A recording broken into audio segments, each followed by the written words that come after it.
Hey guys, this is Austin, and today I'm here at E3 2017 with a simple question. PS4 Pro or Xbox One X? The big story here at E3 is definitely the Xbox One X. Previously known as Project Scorpio, this is a souped-up version of the current Xbox One, and I've spent the last couple days not only using the hardware, but also playing some games on it. However, I feel like we're in the slightly wrong place to talk about Xbox stuff. Hey, get in here, Big Dom. Big Dom showing up to crash yet another video. What do you think about the Xbox One X versus PS4 Pro? Oh, Xbox One X all the way. I mean, we're talking about real 4K, right?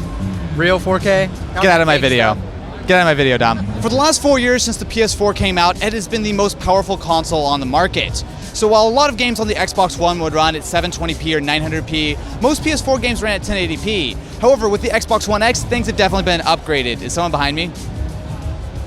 It's true. It's like just like the CES video all over again. PS4 Pro versus Xbox One X.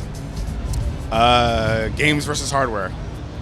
That's it. Excellent answer That's from exactly what it Mr. comes to. Your average consumer. No, but a more serious answer though, I don't know. It really is. That's what it comes down to, I guess. There are way more titles. You're right. There are way more titles for the PS4 than the Xbox One. It's a more powerful console, but still an Xbox One. Right. So I mean, I like the Xbox One honestly because I'm a Kinect lover, and you're not gonna get that. Wait. You still use the Kinect? I still use it. Voice controls, man. I like to control my videos and whatnot through voice controls. All right, I can respect that. So, Xbox One X always has Xbox One always has my love because of that. While both the PS4 Pro and Xbox One X are big jumps over the base versions, the Xbox One X is an even bigger jump. So with the PS4, you're going from 1.8 to 4.2 teraflops of power. It's a big jump. But on the Xbox One X, you're going from 1.3 to a full 6 teraflops of GPU performance.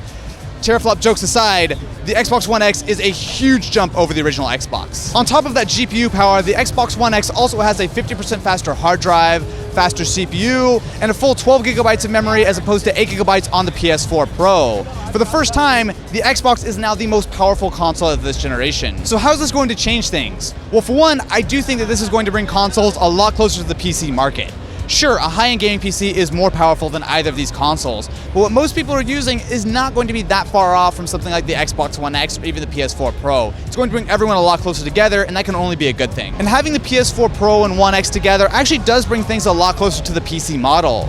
So all games that come out for PS4 are going to work on PS4 Pro and vice versa, and same thing for the Xbox One and Xbox One X. It's very similar to a PC game is going to be the exact same game across different PCs. The difference is just going to be what quality settings you're going to be playing at, and here, almost more importantly, what resolution. So while the PS4 Pro runs a few games at native 4K, most titles are running at something closer to either 1440p or something in the middle and using upscaling to make it all the way up to 4K.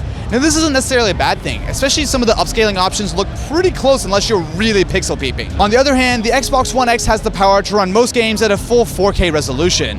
Not only is this going to be simpler for developers to just set it to 4K and forget it, even though that might be a slight simplification, but more importantly, it's going to give you a cleaner, crisper image across the board. While most games run pretty well on the PS4 Pro and 4K, there are a few titles that have some frame rate issues.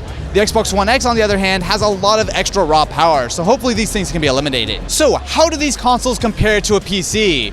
In a word, pretty well, even though that's 2 words. In 2 words, okay? 2 words.